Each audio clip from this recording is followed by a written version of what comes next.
Bonjour et bienvenue dans cette présentation. Je vais aborder le pouvoir personnel, les 7 clés pour savoir si vous êtes dans votre pouvoir personnel. Ton pouvoir personnel réside dans la capacité à gérer ton monde intérieur, ton univers constitué des 4 éléments et celle de gérer, et ta capacité du moins à gérer le monde extérieur. Ton monde intérieur est lié à ton principe féminin et ton principe masculin. Principes qui se retrouvent dans des proportions distinctes et particulières dans les 4 éléments physiques, astro et éthériques. Et tu gères ton monde intérieur à partir du 5e élément, en l'occurrence, ta conscience, ton niveau de conscience. Premièrement, il y a la façon de gérer les émotions. Est-ce que tu es facilement déstabilisé face aux autres ? Quand les choses ne se passent pas comme prévu, c'est-à-dire tu es dans une réaction, tout ça va te montrer quelque part, est-ce que tu maîtrises tes émotions, est-ce que tu sais accueillir tes vagues émotionnelles, est-ce que tu sais quelque part rester stable dans une situation, même si elle est conflictuelle. Donc, c'est ta capacité à gérer tes émotions qui te procure ce sentiment de bien-être. En général, on cherche le bien-être, mais ça passe essentiellement par cette capacité à gérer ses émotions, à les accueillir, à se laisser traverser par ces émotions et ne pas s'y identifier. Deuxièmement, il y a la façon de traiter les informations et de prendre des décisions. Les informations, c'est tout ce qui vient à toi, à travers les idées, les pensées, mais aussi ce que les autres te disent, te parlent, ce que tu vois, ce que tu perçois à travers tes sens, à la télévision, que tu lis. C'est de ça dont je parle. Donc la façon de traiter les informations et de prendre des décisions. Quels sont tes canaux de réception et comment tu prends tes décisions ? Si tu ne sais pas ce que tu veux et que tu n'assumes pas tes choix et les conséquences de ces choix, par exemple, ça peut te donner une indication de comment tu traites les informations. Donc, est-ce que tu es au centre de ton monde intérieur ? C'est-à-dire c'est toi, tu décides à partir de ce que tu veux, à partir de ce que tu penses, à partir de ce que tu crois être juste et bon pour toi, ou est-ce que tu es toujours en réaction et que tu réagis par rapport à l'extérieur ? Et donc, cette capacité à traiter les informations est essentielle. Troisièmement, la façon de te connecter, de recevoir tes intuitions, de recevoir tes guidances. Et surtout, est-ce que tu écoutes, est-ce que tu appliques, est-ce que tu fais totalement confiance à ton être profond, ton soi supérieur ? Tout le monde demande tout le temps comment je sais que c'est une intuition et que c'est pas mon ego. Et ça, c'est une capacité de connexion avec soi. Et ça se ressent parce que est-ce que tu écoutes ? Est-ce que tu appliques ce que tu reçois comme information de la part de ton intuition ?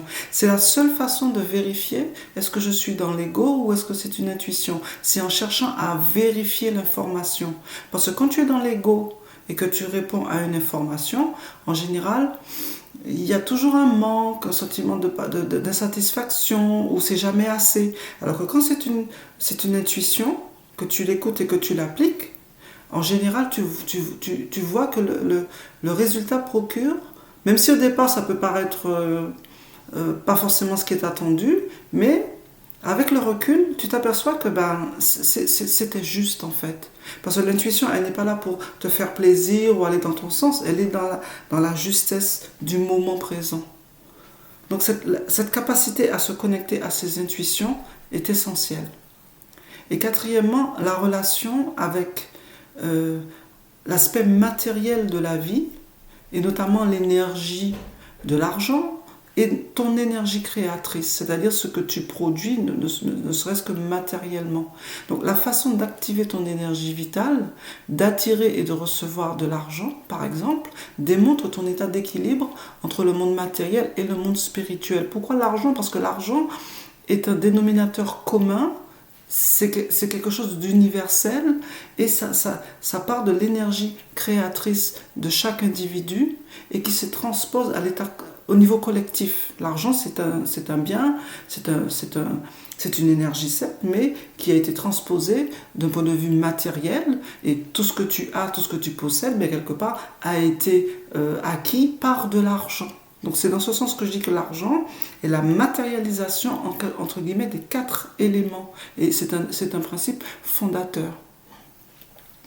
Donc, ces 4 aspects te permettent essentiellement de voir comment tu gères les informations, comment tu prends tes décisions, comment tu reçois tes intuitions, comment ta relation avec l'énergie matérielle, l'énergie de l'argent, par rapport à ton monde intérieur. Ensuite, ton pouvoir personnel dépend aussi de la façon d'interagir avec le monde extérieur, ce qu'on en appelle la 3D, et qui correspond essentiellement à la vie collective. Donc premièrement, il y a ton niveau d'adaptation, tes ressources et capacités intellectuelles, tes compétences innées et acquises, ta connaissance du monde tel qu'il fonctionne, ton implication et le rôle que tu y joues. Donc ça, c'est quelque chose qui est bon à prendre en compte. Ensuite, il y a ton lien avec les autres, avec la famille, les humains en général, avec l'autre.